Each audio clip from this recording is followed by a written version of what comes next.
Bismillah. Waalaikumsalam warahmatullahi wabarakatuh. Ustadz izin bertanya, bagaimana caranya berdakwah tentang larangan mengucapkan Natal ke grup main WhatsApp yang di dalamnya terdapat non-muslim? Apakah lebih baik berdakwah secara personal atau bagaimana Ustadz? Ya. Jazakumullah khair. Pertanyaan ini kenapa selalu datang berulang setiap tahun? Tidak pernah tuntas. Padahal ketentuannya sudah diketahui dengan jelas, aturannya juga sudah dipahami dengan baik, dan ini sudah selesai sebetulnya masalah ini. Sudah selesai, tinggal kita hanya perlu penegasan saja dan meyakinkan pada diri kita dengan keimanan. Baik, pertama teman-teman sekalian, jelas bahwa hukum mengucapkan ucapan selamat, ingat baik-baik, mengucapkan ucapan selamat pada agama lain, di luar keyakinan kita, dalam keimanan kita sebagai muslim, itu tidak diperkenankan. Haram hukumnya mengucapkan selamat misalnya A, selamat B, yang dalam selamat itu ada unsur pengakuan. Awas, ada unsur pengakuan, ada din selain Islam atau agama yang dibenarkan selain Islam. Itu adalah wilayah keyakinan iman kita. Sebetulnya sama aja. Yang bukan Islam pun, non-muslim pun meyakini kepercayaan dia yang benar. Jadi sebetulnya itu keyakinan standar setiap pemeluk agama. Itu indah sekali. Ya, indah dalam Islam itu. La ikraha fid din. Baik, tidak ada paksaan dalam agama. Kita nggak boleh paksa orang. Tapi kita pun tidak boleh mengikutkan keyakinan kita pada keyakinan orang lain. Dan itu sebetulnya standar dalam keyakinan beragama. Silakan cek. Quran surah ketiga Ali Imran ayat ke-19. Paling kiri sebelah atas. Inna dina indallahil Islam. Inna dina sungguh ad-din. Ad-din. Pegangan hidup. Hal yang mendekatkan pada Allah. Din. Yang dipahami dengan agama itu, kata Allah, nggak ada yang lain di sisi Allah kecuali Islam. Allah sudah mengatakan, lihat, yang saya ridhai, yang saya tetapkan hanya Islam, tidak ada yang lain. Bahkan kalimatnya menggunakan inda, indallahi. Inda itu bisa berarti yang sangat dekat, bisa berarti yang ridhai, bisa berarti juga yang ditetapkan. Bahkan kalau dalam konteks kemanusiaan, yang dimiliki. Misal, ana indik qalam. Ini punya saya. Yang lain bukan punya saya. Kata Allah, inna dina indallahil Islam. Yang saya tetapkan itu Islam, yang lain enggak saya tetapkan. Bahkan kalau antum buka lagi sampai ayat 85-nya, nanti antum akan temukan wa may yabtaghi ghairal islami dina falan yuqbala minhu. Pakai lan. Siapa yang mencari selain Islam, mengakui selain Islam, menetapkan selain Islam, kata Allah, enggak akan saya terima. Dan kalimat tidak menerimanya menggunakan lan. Ada lan, ada la, itu beda. Kalau la, itu harfu nafyin, menafikan sesuatu. Tapi juga hati-hati. Tapi juga penafian ini bisa dua jenis. Penafian mutlak atau yang kedua penafian saat itu tapi dunal istiqbal. Tanpa yang akan datang. Saat ini saja. Contoh penafian mutlak dalam kalimat asyhadu an la ilaha illallah. Saya mengakui tidak ada Tuhan kecuali Allah. Ketika la-nya menafikan mutlak. Ketika menggunakan alif lam la ilaha, ketika menggunakan illa isbat. Isbat itu menetapkan yang satu, menafikan secara mutlak yang lainnya. Dia katakan asyhadu an la ilaha, saya mengakui, menyaksikan tidak ada Tuhan sama sekali, mutlak. Tolak. Illa tetapkan, kecuali Allah, hanya Allah saja. Yang lain ditolak secara mutlak, hanya Allah yang kita tetapkan. Makanya ketika antum bersyahadat mengatakan asyhadu an la ilaha illallah, maka antum hanya menetapkan Allah saja dengan segala hukum yang telah Allah tetapkan dan menolak yang lainnya yang tidak Allah akui. Sekarang Allah tetapkan agama, din yang saya tetapkan hanya Islam saja. Yang lain saya tolak. Dan penolakannya menggunakan lan. Perhatikan, pengakuannya menggunakan la illa, penolakannya menggunakan lan. Dalam ilmu nahwu, gramatikal bahasa Arab, lan itu harfu nafyin wa nasbin wastiqbalin. Harfu nafyin, huruf yang menafikan, tolak. Nasbin, menasabkan, kuat penolakannya. Wastiqbalin, sampai kapanpun. Masa kapanpun. Mau sekarang, mau alam kubur, sampai mau kiamat. Perhatikan cara menerjemahkan ayat itu. Wa may yabtaghi ghairal islami dina. Siapa yang mencari din, keyakinan, agama, kepercayaan, ghairal Islam, selain Islam, falan yuqbala minhu. Saya enggak akan pernah terima. Sejak dia di dunia, sampai di alam kubur, sampai di akhirat nanti. Saya enggak akan akui, kata Allah. Paham ya? Jadi ini wilayah keyakinan. Jadi dalam Islam kita punya keyakinan yang paling benar Islam. Makanya kita bersyahadat memutuskan masuk Islam. non-muslim, dia punya keyakinan. Yang benar menurut dia adalah kepercayaan dia. Makanya dia memutuskan mengambil keyakinan dia. Jadi wajar kalau kita mengatakan misalnya, maaf, ini Islam yang paling benar. Sebagai muslim wajar. Aneh kalau ada yang mengatakan, katanya yakin Islam yang benar. Tapi mengakui ada yang lain selain Islam. Itu aneh. Makanya dalam teori ini tidak berlaku teman-teman sekalian. Tidak berlaku hukum pluralisme. Gak berlaku. Pluralisme itu pemikiran yang aneh. Ya, semua agama benar. Mengantarkan kemudian kepada Tuhan yang sama. Cuma caranya beda-beda. Jadi dari semua yang benar itu, mana yang paling benar? Silakan cek. Kalau semua agama benar, ngapain antum masuk Islam? Ngapain antum memeluk ini? Artinya Anda meyakini dari semua yang ada itu, Anda memutuskan ini yang paling benar. Makanya para pemikir kita sekarang mengatakan, pluralisme agama itu bagian dari agama baru. Jadi gado-gado dikumpulkan semuanya, jadi kepercayaan baru. Hati-hati. Dan saya katakan pluralisme itu kemusyrikan kontemporer. Awas hati-hati, kemusyrikan kontemporer. Jangan terjebak pada persoalan-persoalan yang demikian, itu mesti hati-hati. Nah, sekarang saya masuk pada inti jawabannya. Saya lambatkan ya. Saya mohon maaf karena kalau mengurai terlampau agak cepat karena waktu kita sangat terbatas. Sekarang saya runtutkan supaya runut bahasan kita. 1. Sebagai seorang muslim, kita meyakini bahwa hanya Islam yang benar.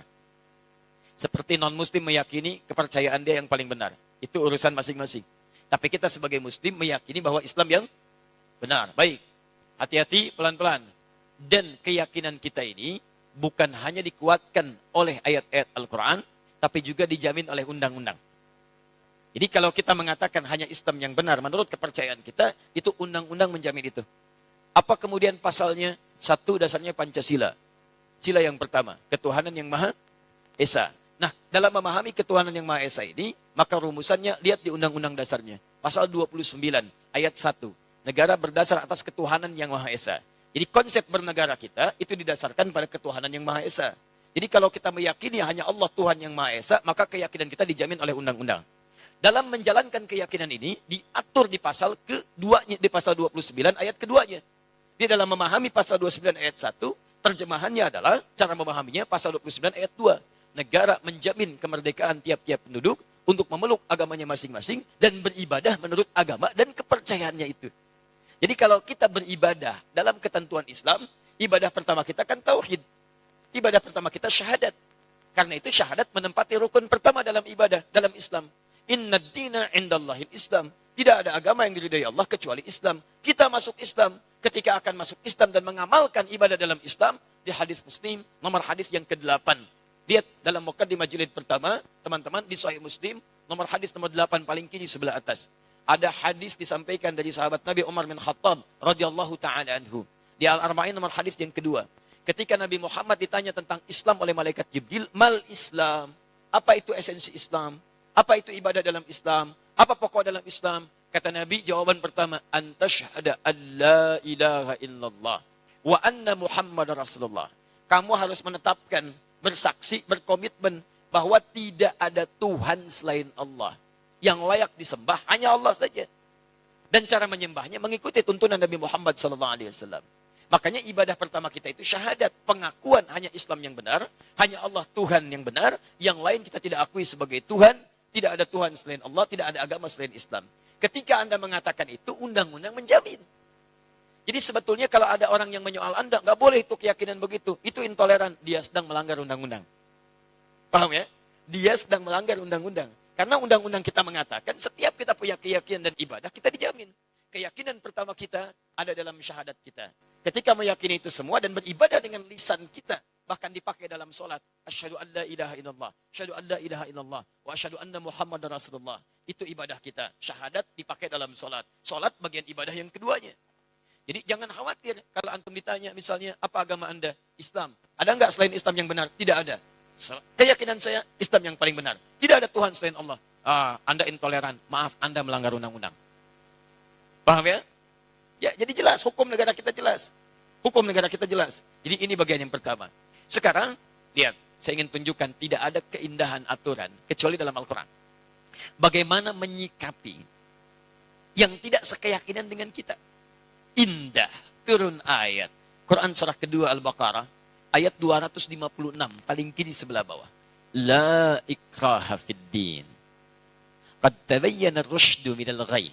Hei, Kita meyakini, kamu yakin Allah Tuhan yang benar, Islam agama yang benar, tapi Anda tidak boleh paksa orang pada keyakinan Anda.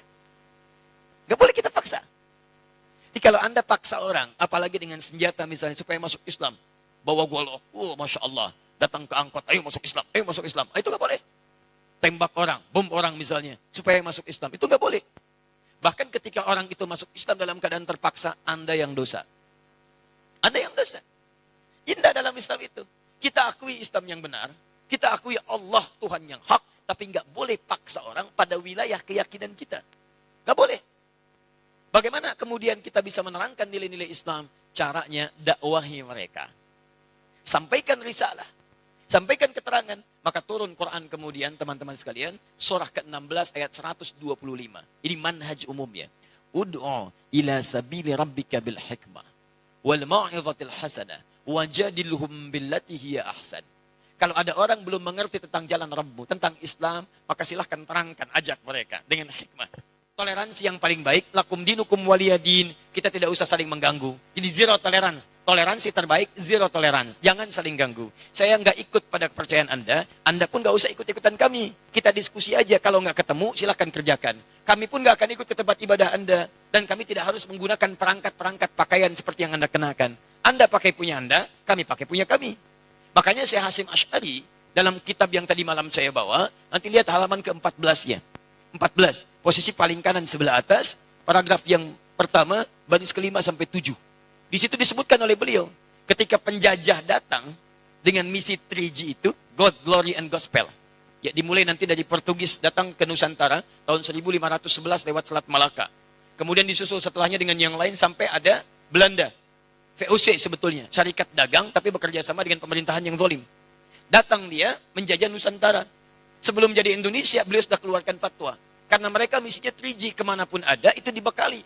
Ya, dalam perjanjian Tordesillas, tahun 1492, Paus Alexander yang ke-6 membagi dunia jadi 2 bagian. Untuk barat itu Spanyol, untuk timur itu Portugis. Diberi misinya 3G. Sekarang 4G. Ya. 3G, gold, glory, gospel. Gold, itu, maaf, pencarian rempah-rempah, emas. Jadi, monopoli ekonomi. Ambil.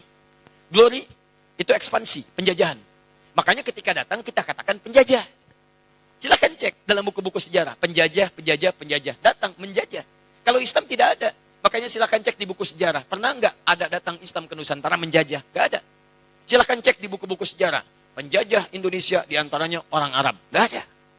Tidak ada. Diantaranya orang Islam. Tidak akan ditemukan. Karena saat datang membawa risalah. Memberikan nilai kemuliaan. Tapi orang ini diakui, sejarah kita yang mengatakan, sejarah nasional kita, penjajah datang. Kemudian kita mempertahankan kedaulatan kita. Teman-teman sekalian, begitu datang misi yang ketiga, gospel. Membawa misi. Gospel, sebarkan, bangun ini kanisa. Kanisa itu kalau sekarang gereja-gereja. Kemudian membawa misi untuk memindahkan kepercayaan orang lokal kepada kepercayaan yang mereka bawa. Saat dibawa itulah kemudian, di antara masa Syekh Hasim Asy'ari, beliau itu ada, menulis beliau kitab menyampaikan pada masyarakat. Apa diantaranya? Beliau keluarkan fatwa.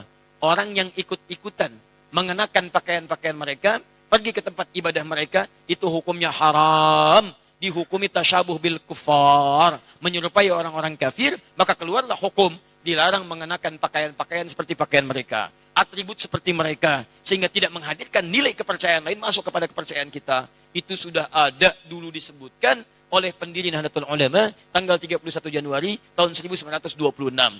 Jadi kalau sekarang ada pertanyaan lagi, apa Ustadz, apa hukumnya menggunakan topi ini? Ya, apa hukumnya memasang pohon-pohon ini? Sampaikan, itu pertanyaan sudah diajukan sudah lama dari sejak masa Mbah Hasim Asy'ari. Jawaban beliau begini. Kalau ada ulama memberikan fatwa yang berbeda, sampaikan, maaf Pak, Anda telat. Anda keduluan. Oleh tokoh yang sangat luar biasa, hafal hadis, ya, hafal turunan-turunannya, dan ini kesimpulannya, kitabnya di sini, halaman sekian, paragraf sekian, baris sekian, sampai dengan sekian. Sekarang, jawaban yang terakhir, lalu bagaimana menyampaikan pesan kemuliaan pada saudara-saudara kita, sebangsa setanah air, yang sekiranya akan merayakan nilai ibadah dalam agamanya. Kita katakan begini, saudara-saudariku, kita hidup berbangsa setanah air, kemudian kita hidup satu naungan Ibu Pertiwi. Mari kita jaga kerukunan dalam kehidupan ini. kita saling tolong-menolong untuk membangun bangsa kita agar tumbuh menjadi bangsa yang maju, modern, terlibat dalam kehidupan dunia yang elegan. Namun kami bermohon maaf karena dalam bangsa ini ada Bhinneka Tunggal Ika, berbeda-beda tapi satu tujuan, tujuan membangun bangsa, bukan tujuan membangun akhirat. Dalam hal kehidupan beragama, kami mohon maaf, belum bisa mengucapkan ucapan selamat karena di wilayah itu kita beda keyakinan. Dan ini dijamin oleh undang-undang, tapi mohon maaf sebesar-besarnya, ketidakmampuan kami mengucapkan selamat bukan berarti hubungan kebangsaan kita pun harus kemudian menjadi, tumbuh sifat negatif, tumbuh sifat saling membenci. Tidak, ini bagian ranah keyakinan kita saja, yang dengan itu kita saling menghormati. Jadi Anda yang berkeyakinan, dengan keyakinan Anda, silahkan. Kami tidak ikut-ikutan untuk itu. Kami mohon maaf tidak bisa mengucapkan selamat. Tapi kami menyayangi Anda. Kita bahu-membahu membangun bangsa. Dan bila pun ada urusan-urusan kehidupan yang bisa kami bantu, bukan urusan ibadah, maka kita mari terlibat sama-sama dalam keindahan membangun bangsa ini. Selesai. Kuat. Dan gak usah malu. Dan tolong, apakah ada non-muslim memaksa kita untuk mengatakan selamat? Tidak. Ini agak aneh memang. Non-muslimnya aja nggak nuntut. Kenapa muslimnya rame? Jelas ya? Yang bikin rame kan orang-orang kita juga. Dan kita itu siapa mereka? Orang-orang penyakit ada hatinya. Itu yang bikin rame. Silahkan lihat tuh. Yang ribut mengucapkan masalah itu bukan non-muslim. Non-muslimnya biasa-biasa aja. Itu yang orang-orang ada penyakit di hatinya. Dan sebetulnya itu tantangan terberat kita. Itu yang paling berat. Ya. Termasuk maaf itu. Dakwah-dakwah kita Al-Quran dan Sunnah juga terganggu dengan orang-orang kita sendiri. Orang lain itu diam aja, kelihatannya nggak ada masalah. Orang-orang kita aja. Begitu, saya pernah kemarin menyampaikan uraian, saya uraikan dari awal sampai akhir, dari akar sampai ke pucuk, sampai ke buahnya. Tiba-tiba video kami dipotong. Ustaz Adi menyampaikan yang tidak mengikuti maulid kafir. Tidak mengikuti maulid kafir. Masya Allah. Ribut satu desa di Kuningan. Gara-gara potongan itu. Itu kebiasaannya mirip-mirip tuh yang kemarin. Potong video, tampilkan di YouTube, terus diserang oleh banyak orang. Saya kemudian lihat ini siapa sebetulnya. Polanya itu begitu. Kalau saya mengajak pada persatuan umat, menerangkan dalil, saya tuh nggak pernah paksa orang. Mau ikut silahkan. Tidak, nggak ada masalah. Beda pendapat wajar. Kalau ada perbedaan, ayo duduk bersama. Sampaikan. Anda benar, saya akui. Anda salah, saya tidak paksa. Tapi jangan sampai perbedaan itu menjadikan kita berselisih. Ini unik ini. Setiap ada orang ngajak kepada persatuan dengan cara yang baik, muncul orang-orang ini. Saya jadi bingung orang-orang ini siapa sebetulnya. Silahkan cek siapa sebetulnya itu. Dan tagline-nya ngajak dakwah Quran Sunnah. Itu bukan Quran Sunnah itu. Kalau disebut Wahabi bukan. Saya tinggal di negara Wahabi. Ya, nggak seperti itu juga. Saya pernah tinggal di Mekah, saya kunjungi Madinah, kemarin saya datang, biasa saja.